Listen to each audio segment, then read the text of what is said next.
Graça, paz, meus amados e queridos irmãos, e misericórdia da parte de Deus, nosso Pai, e do Senhor e Salvador Jesus Cristo.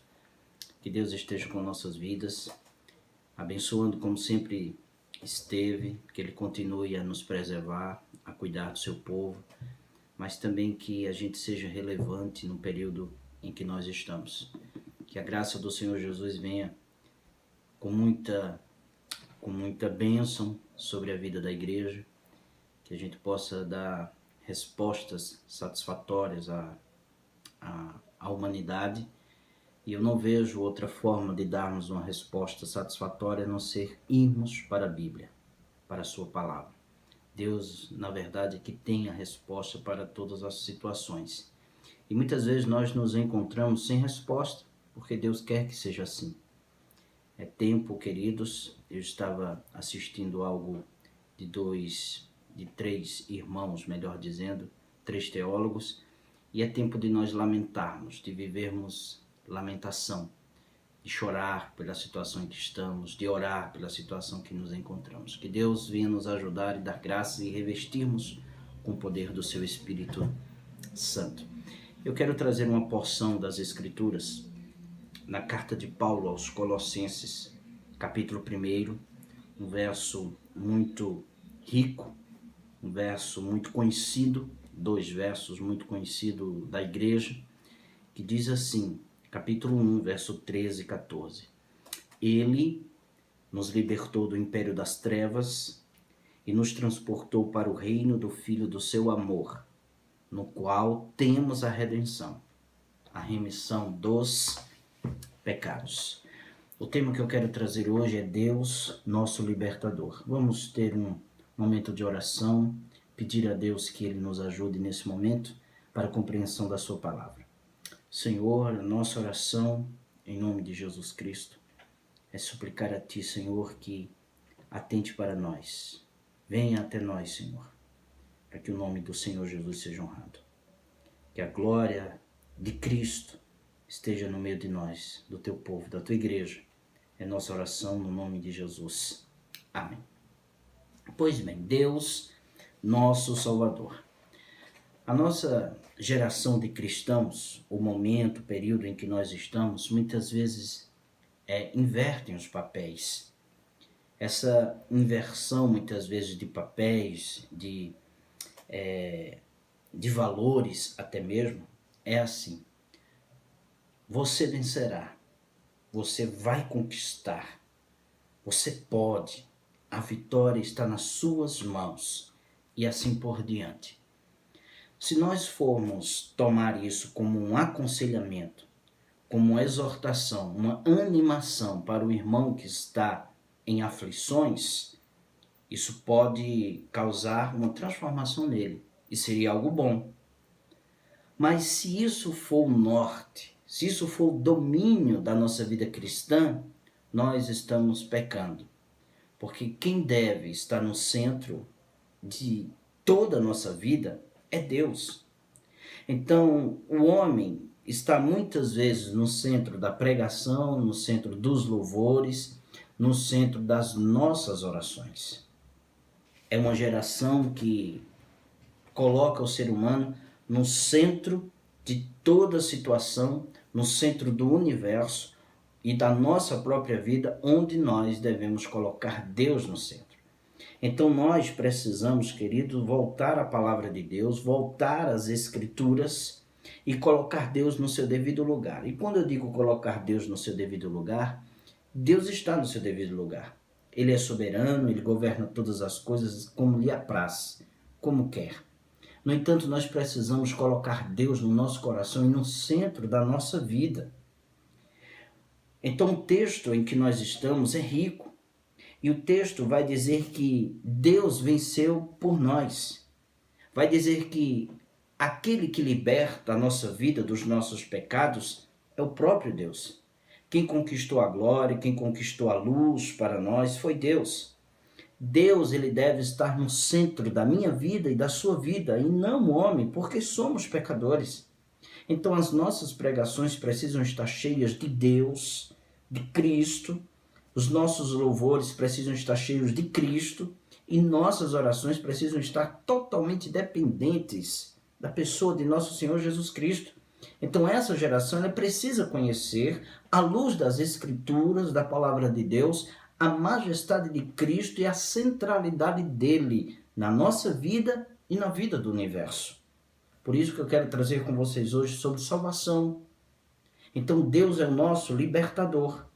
O apóstolo, guiado pelo Espírito Santo de Deus, ele é enfático e ele diz assim: ele nos libertou do império das trevas. Ele começa o verso 13 dizendo assim: então o sujeito, a pessoa que liberta, quem foi? O texto diz ele. Ele quem? Se nós voltarmos ao verso 12, ele diz assim: dando graças ao Pai. E quando ele diz assim, dando graças ao Pai, ele vai logo automaticamente no verso 13 dizer: ele, o Pai, Deus bendito, nos libertou do império das trevas. Foi Deus o Pai quem nos libertou por meio do seu Filho, Jesus Cristo. Então, a ação, queridos, libertadora do homem e da mulher, do ser humano, é Deus. Somente Ele pode tirar os seres humanos da situação em que se encontram, porque Ele tem capacidade, porque Ele tem poder para isso, para nos libertar dos nossos pecados. Ninguém pode se arrogar, ninguém pode se vangloriar, ninguém pode dizer de si mesmo que foi o conquistador de sua salvação. À luz da Bíblia, nós não podemos dizer isso. É Deus quem toma a iniciativa, é Deus que vem a nós. Não há nenhuma possibilidade do ser humano sair das trevas por conquista própria, meus irmãos. Não há obras, não há inteligência suficiente no homem e na mulher que consiga sair do império das trevas e do poder das trevas.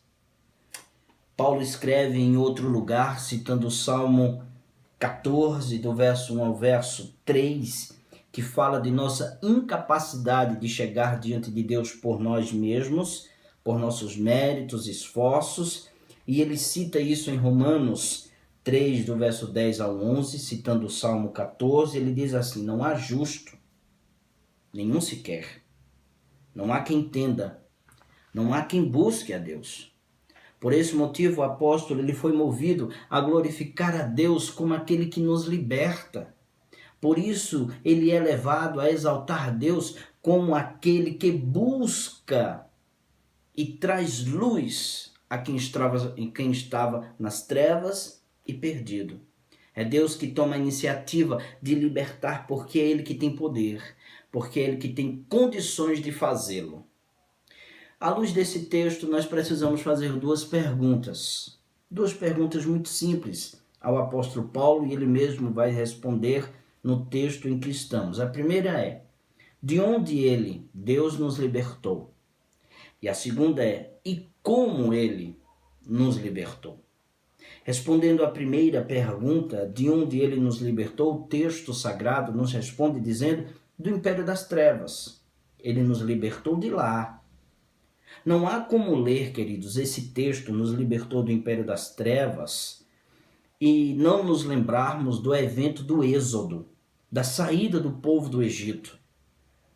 Nossa mente é levada, nós que estamos acostumados a ler as Escrituras, nossa mente ela é levada diretamente para aquela grande libertação de Deus com relação ao povo que estava escravizado no Egito. No livro do Êxodo foi escrito que José, filho de Jacó, que era governador do Egito, faleceu. E o povo de Israel no Egito foi fecundo, cresceu abundantemente, multiplicaram-se. Mas levantou um rei no Egito, diz Êxodo, que não conheceu José. E aí ele olha para o povo de Israel e diz: esse povo está crescendo demais. Esse povo é mais numeroso do que nós, os egípcios. E o que ele pensou? Esse povo vai nos dominar. E o que ele fez? Ele começa a subjugar o povo. Ele deseja isso no seu coração. Ele deseja subjugar o povo, colocar cargas, afligir com cargas, com trabalhos, para que o povo não mais se multiplicasse, morresse. Ele quis matar os filhos dos israelitas para que eles não se multiplicassem. Foram aqui, queridos, tempos de incertezas, dores, medo do povo, angústia, impossibilidade de sair da condição em que se encontravam.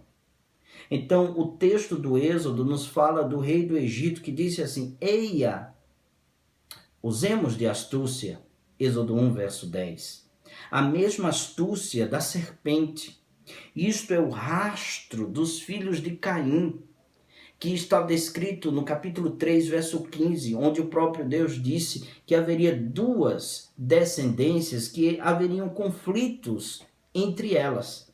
A descendência de Cristo, que era a descendência da mulher, onde veio o nosso Senhor e Salvador Jesus Cristo, e a descendência da serpente, do mal, do maligno, das trevas. Mas o bom de tudo isso é que Deus ele toma a iniciativa e vê a aflição do povo, e vê a angústia do povo, e vê que o povo estava escravo no Egito. Então Deus chama Moisés como libertador e diz que ouviu a aflição do seu povo e decidiu livrá-los, levá-los para uma terra boa, de descanso.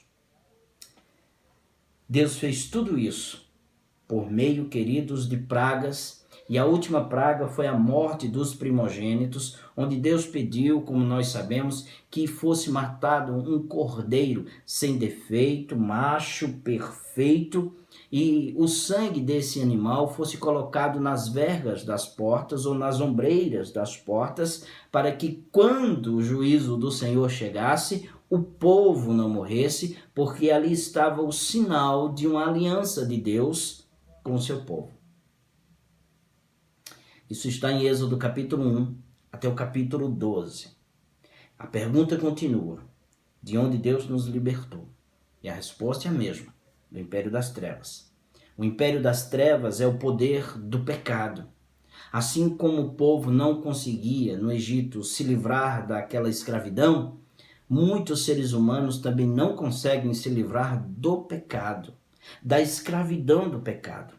Então Deus nos libertou do império do pecado, das trevas, da escravidão, dos pecados que nos condenavam. Assim como a carga de aflição havia no povo, no tempo do Egito, foi tirado aquele fardo, aquela escravidão, aquela dor, aquela angústia, aquela incerteza, aquela insegurança, sobre nós também foi tirado por meio de nosso Senhor Jesus Cristo. Porque o pecado escraviza. Jesus disse: em verdade vos digo, todo o que comete pecado é escravo do pecado. João 8, verso 34. O poder, queridos, das trevas, ou o poder do pecado, consiste na incapacidade de honrar a Deus como Deus. Que todos desobedeceram a palavra do Senhor e deixaram de glorificar a Deus e começaram a glorificar a criação de Deus. Isso nos leva ao exílio. Isto nos leva à maldição que está lá em Deuteronômio. Maldição é aquele exílio, é onde você está exilado, é onde você está preso, é onde você está dominado por forças exteriores, por forças que estão oprimindo nós. E o pecado faz isso. O pecado escraviza o ser humano. E só quem pode tirar desse exílio, dessa incapacidade de sair dessa condição é o próprio Deus. Então as pessoas sem Cristo, elas são escravas dos seus pecados, são influenciadas pelo pecado, como Paulo diz em Romanos capítulo 6. Então a imagem de escravidão não é um exagero. Uma vez que os descrentes não conseguem se libertar do domínio do pecado, é preciso uma força maior.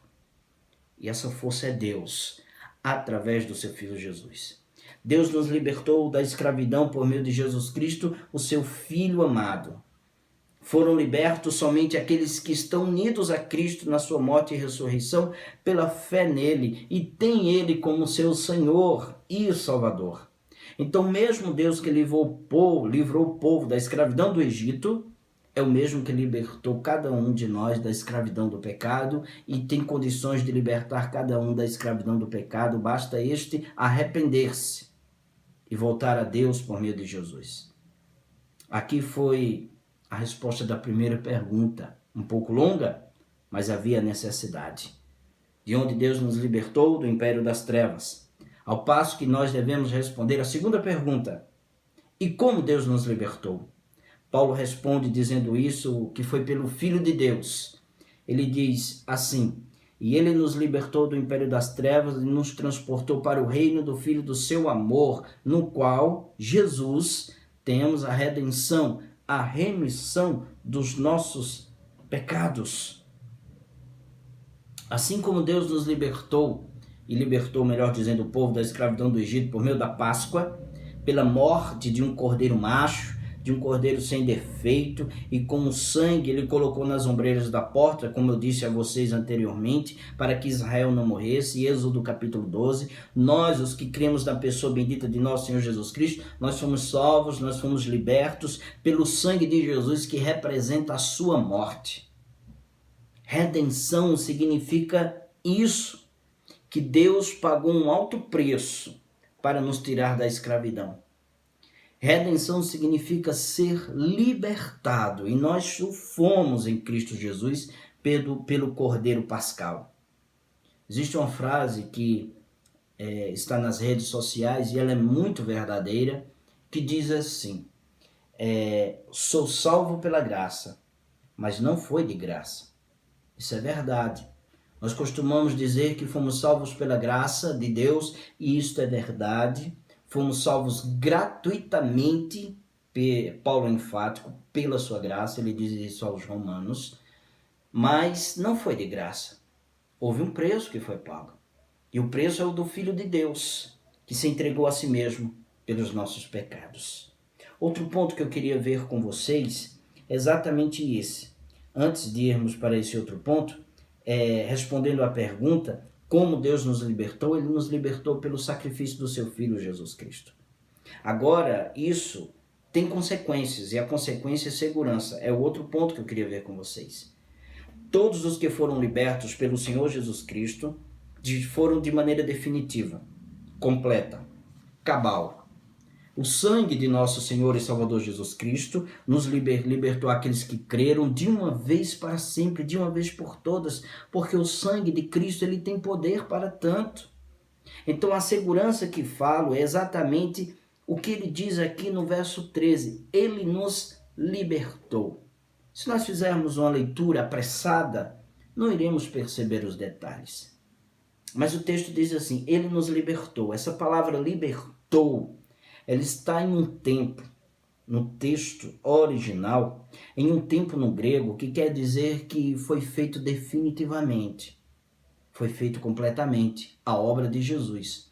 A libertação, ela foi feita de maneira completa, que não precisa de retoque, não precisa que o homem possa retocar ou reconstruir aquilo que Deus fez na pessoa de Jesus Cristo. É como se estivesse dizendo assim: o que está feito, está feito.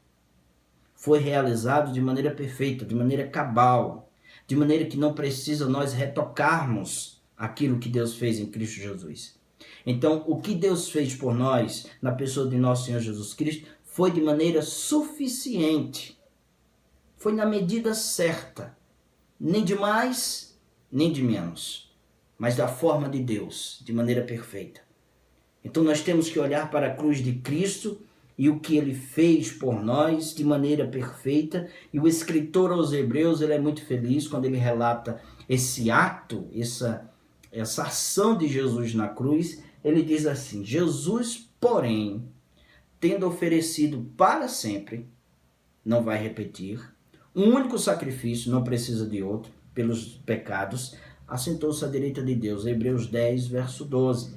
E ele continua dizendo: Jesus entrou no Santo dos Santos uma vez por todas, tendo obtido uma eterna redenção. Jesus entrou no Santo dos Santos de uma vez por todas. Ele não precisa ser imolado outra vez, como eram os animais veterotestamentários ou do Antigo Testamento. Não temos que acrescentar nada à obra de Cristo, porque seria isso uma afronta a Deus. Se nós quisermos acrescentar algo, é uma afronta ao Senhor. Então, o que nos vem à memória também é o seguinte: Quando o povo saiu do Egito, pela obra de Deus, libertação de Deus, na Páscoa, Deus depois ensinou ao povo dizendo o seguinte: conte isso aos seus filhos. Não deixe de falar da obra que eu fiz com vocês, tirando vocês do Egito pelo Cordeiro Pascal. Não esqueçam de contar isso aos seus filhos. Ensine aos seus filhos isso. A pergunta é: nós temos ensinado isso aos nossos filhos? Temos sentado com ele e temos dito da obra de Jesus, do sacrifício de Cristo, do amor de Deus em Cristo Jesus, do poder do sacrifício de Jesus, da libertação que Deus fez por meio do seu Filho? Nós temos dito isso, não somente para os nossos filhos, mas para as pessoas.